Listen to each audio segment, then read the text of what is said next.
Hello YouTube, this is Marauders here, and this is the Razer Raiju Pro Controller for the PlayStation 4.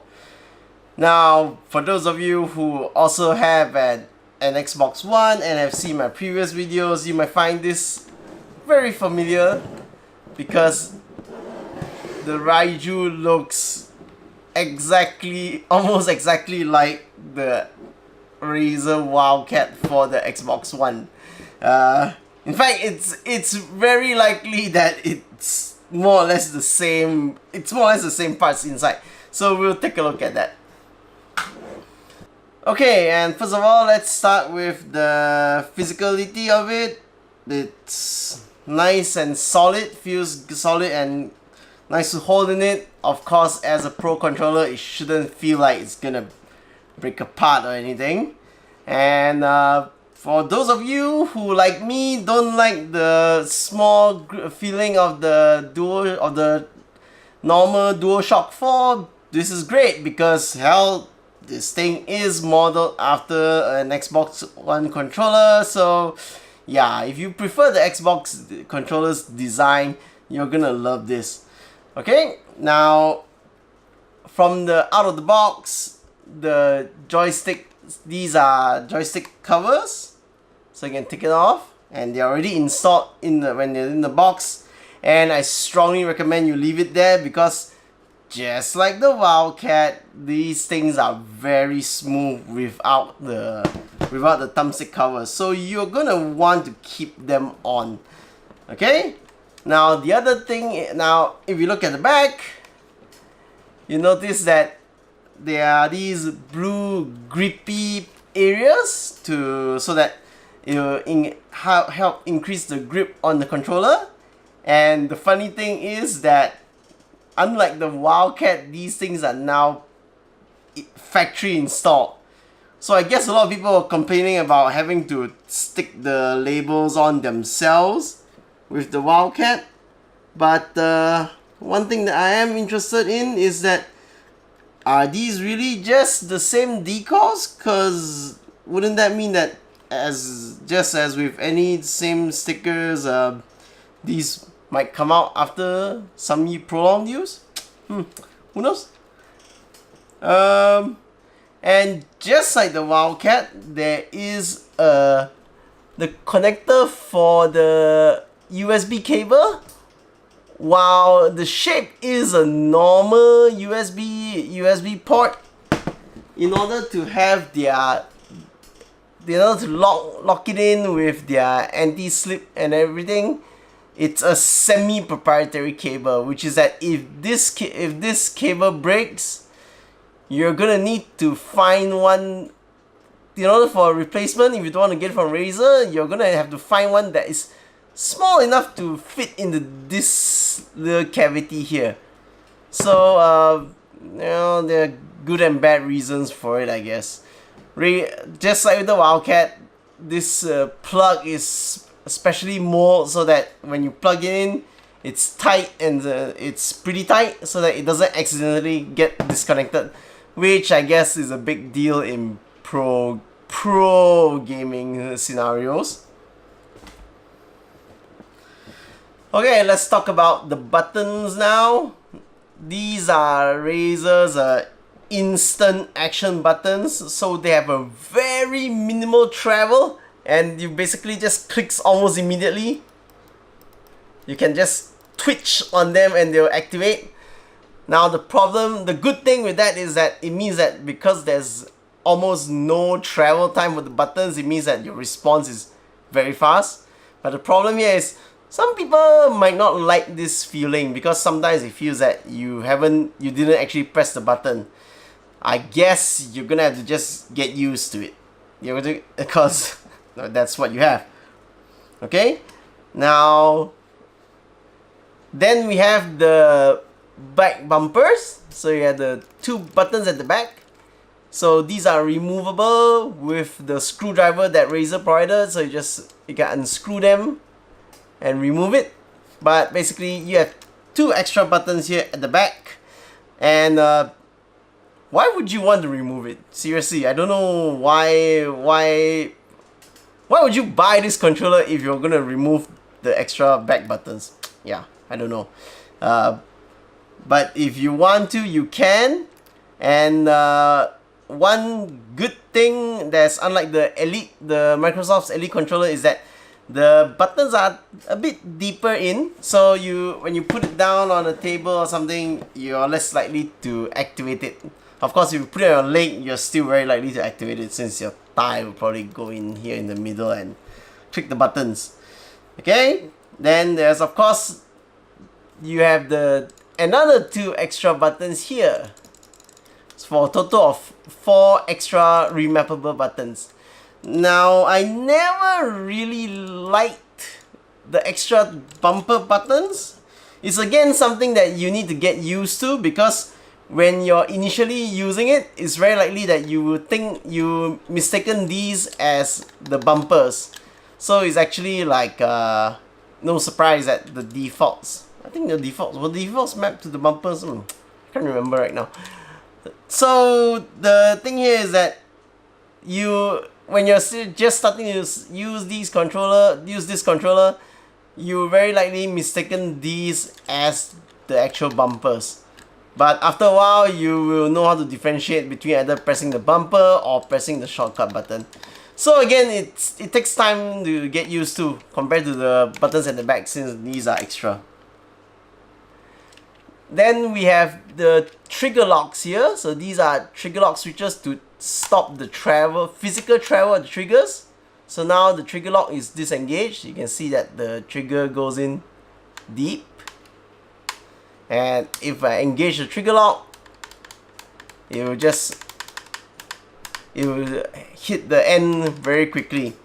Now this is just a physical trigger lock, so if you want your game to respond fast enough, you need to set the hair trigger mode, and I'll talk about that later. One thing I'd like to point out is that I don't know whether it's a manufacturing problem or not, but something is weird with my left trigger. If I unlock the trigger lock and I press it down, I can actually press it down until I hear a second button click.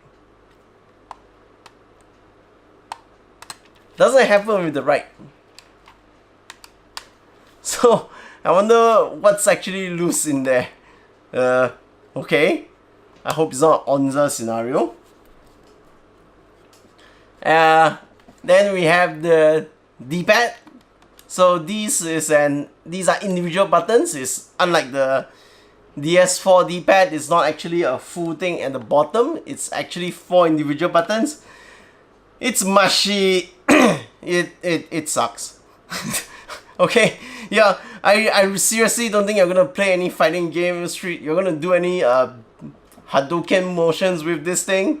This is not a controller you want to use a D-pad with if you're playing a fighting game. Let's put it that way, okay? For weapon selectors, yeah, that's fine, but to actually use it to control motions, probably not the most ideal. Then we have the thumbsticks. Okay, now the thumbsticks have a rim protecting it. Okay, so this is supposedly will prevent the shaving of the thumbstick stock that you see on your normal thumbsticks. I don't think it's metal like the Elite. It doesn't feel like metal to me. Probably just a different kind of harder plastic. So are the thumbsticks themselves. They just feel like some special plastic. And again, one thing that I like to... there's something funny with the one I got, which is that sometimes my left thumbstick squeaks when I'm moving it.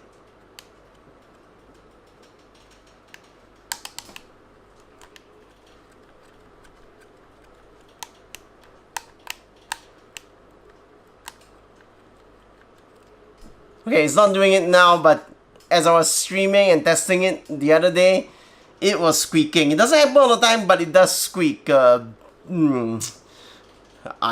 hope that's not going to be an issue. I mean, squeaking could just mean some thick plastic, which eventually should get filed down after I use it for a long time, which is probably why it's not showing up now. If you compare to the DS4, the DualShock 4 sticks, these are a bit tighter, not as loose as the DualShock 4, but I guess that's depending on your preference. You might or might not like it that way. I prefer this than the DualShock 4s. It just feels better to me. Okay, so let's move on to the bottom, the toolbar strip that you see here. So the first button is the Remap button. So this is to allow you to remap the 4 extra buttons to any other button on the controller. Now, you can do this, of course, on the controller itself. You don't need to run an extra program or connect it to your PC like some other pro controller. So what you do is you will hold this button down, and then you hold the button you want to map, and then you press one of these buttons and it will vibrate and it will be set. But of course, before you can actually do any mapping, you need to set the profile. So when you press this profile button, the profile lights will light up here. So this will you can saw 2 profiles and 2 different set of button mappings to the controller itself. So pressing on the switch profile button will slide it around. Then this is your mute control, and here's your volume control. So volume control is done by pressing the button and then pushing up and down on the D-pad to set the volume of the headset. Okay, and one other thing is that this remap button also allows you to set the hair trigger mode of the triggers. So once you locked the trigger to a short travel distance, you want to set it to hair trigger mode so that it will immediately tell the game that when you press it down, even though the trigger isn't down fully because you've locked it, you want the controller to tell the game, yes, I pressed it fully down. So that's hair trigger mode. So what you have to do is you will again press the remap button and press the trigger you want to set the hair trigger mode on, and the controller will vibrate to tell you that it's been set. And of course, the Raiju comes with a carrying case, because how can it be a pro controller if it doesn't come with a carrying case? So this is a nice padded carrying case. You call this a hard case. Comes with a spot for the screwdriver, which you use to remove the bumper buttons, the back buttons. And there's a little niche here for you to put the USB cable in. So controller goes here, and you take the USB cable. Now the thing here is that those of you might feel okay, I'm just gonna put the cable in like this, but it won't close, because if you don't put the cable in properly, it's going to close up directly onto the thumbsticks. So what you have to do is, when you put the cable in, you have to really just push it right into the bottom. Okay, you have to force it so that it goes fully into the bottom. Okay, in a nice small little bunch.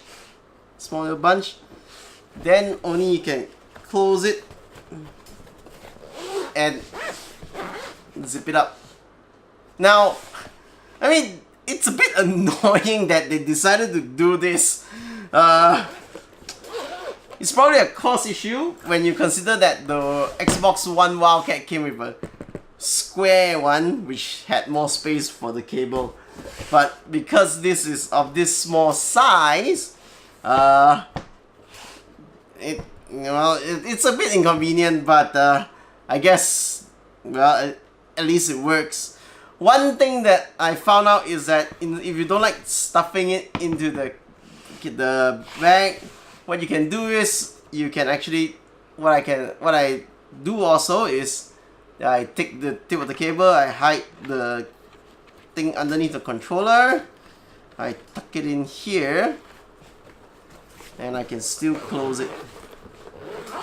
So that's slightly less annoying. But there's one thing that I find funny, which is that if we look at the corners here, these two corners here, here and here. Now, oops, okay. There's some tape here, okay? Above the sponge, there's some tape here. And I was finding that strange, so if we put the controller in, we'll see that these two corners that have the tape put in is directly contacting with the grip tape. So I have a theory, and that is that if you leave this being rubber, if they didn't put these here, because the tape itself feels a bit rubbery, could be silicone. I have a feeling that what they found out maybe with the Wildcat is that the material actually eats into the cotton or sponge lining of the case. So that's why they had to stick these tape here to try and prevent it from doing that. Especially because now it comes pre-installed in the factory, so they had to make sure that when these things are sitting on the shelves, the grips don't eat into the case. Hopefully this does solve any problems, and you can just keep it in a case for a long time, and it won't damage it or degrade it much.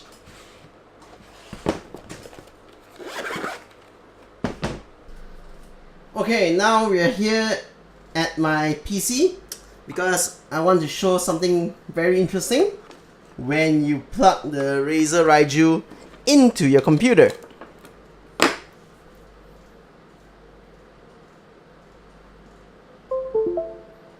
Okay, now let's see what did the controller detect as. Now remember that if you plugged in a DualShock into your computer, it will come as a generic joystick. If you plugged in the Narcon, it also comes out as a generic joystick. But if you plugged in the Razer Raiju into your PC, lo and behold, it comes up as an Xbox controller. Which means Razer made a very good choice in saying that when it detects that you plugged it into the PC, the Razer Raiju is an Xinput controller. And I can show you that that is what it thinks it is, because when we play a game,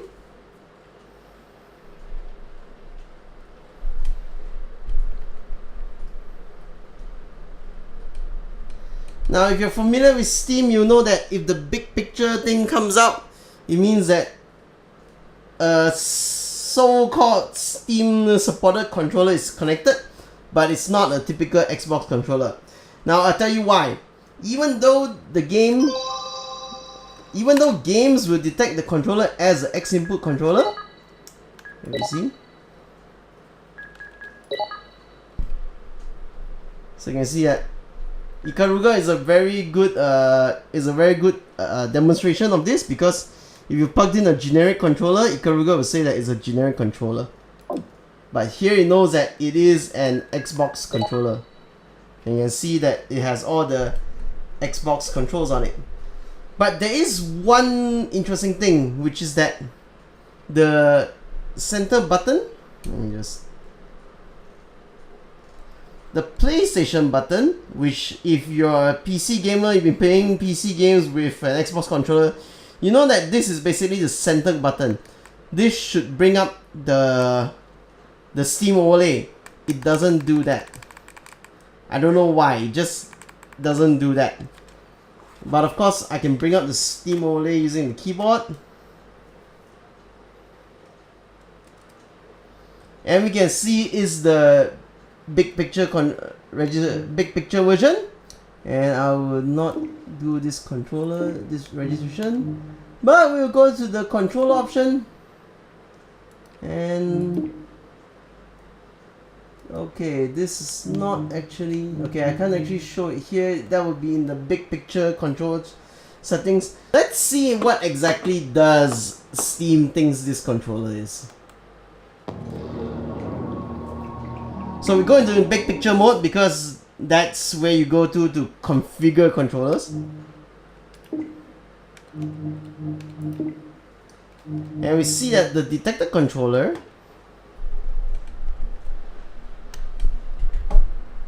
is a generic Xinput controller. It doesn't detect it as a, it knows it's not a real Xbox controller, but it's a generic one. But if you're a player of PC games, this is it.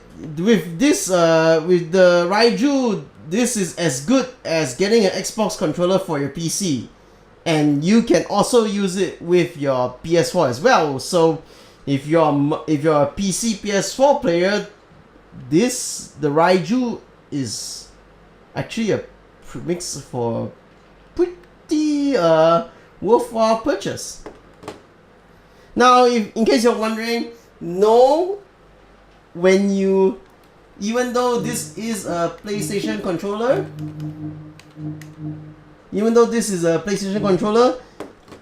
no, you cannot use the PS4 Remote Play application with this controller, because that thing only works with DualShock 4 controllers. And even though this is a generic Xinput controller, you also cannot use this with the Xbox Xbox One game streaming, because that only works with real Xbox controllers. And just in case you're wondering, yes, I plugged the Razer Raiju into an Xbox. It doesn't work. Okay? It would have been great if it worked, but no, it doesn't work. Okay, so I've talked a lot about the controller, but as with my other controller reviews like the Elite, the Wildcat, the Narcon, I don't usually play games with it, because the simple fact is this: a controller doesn't really make you a better player. Being good at a game is, well, it's mostly your skill.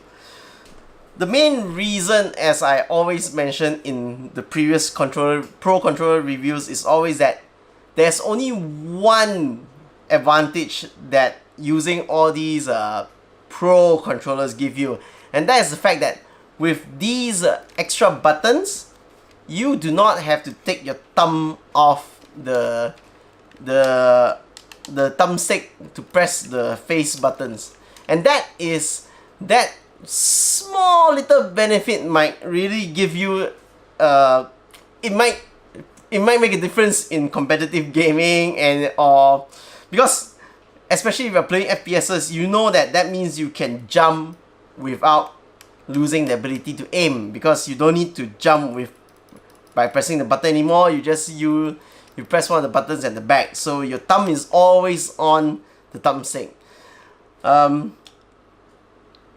The build quality of the Razer Raiju is great. It feels much better than the Narcon, but again, the price itself is also much more expensive compared to the Narcon Revolution. Normally, I would say that it's okay for you to get this if you can stomach the price tag, but the issues with my left trigger and the thumbstick, the fact that there might be something wrong with the grip pads, I do hesitate a bit. The other thing is that to me, I'm part of the people who experienced the disaster that was the Xbox 360 Razer Onza, and yeah, that was pretty bad. So that left a very bad taste in my mouth. If you don't remember that, search on Razer Onza and see what was the hoo-ha then. There was a very big quality issue. Other than that, if you can sum up the price and you're okay with, you feel that this should be better than the Onza, and the fact that you can also use the Raiju on your PC as a generic Xinput controller, which is, I must say, that is a fantastic choice made by Razer. Kudos for that. Okay. So if you play on the PS4 and the PC and you're looking for a great gamepad, yeah, the Razer Raiju is actually it's not bad, not too bad. And as long as you can stomach the price tag. Okay, so this is Marauders. I will see you guys in the next video.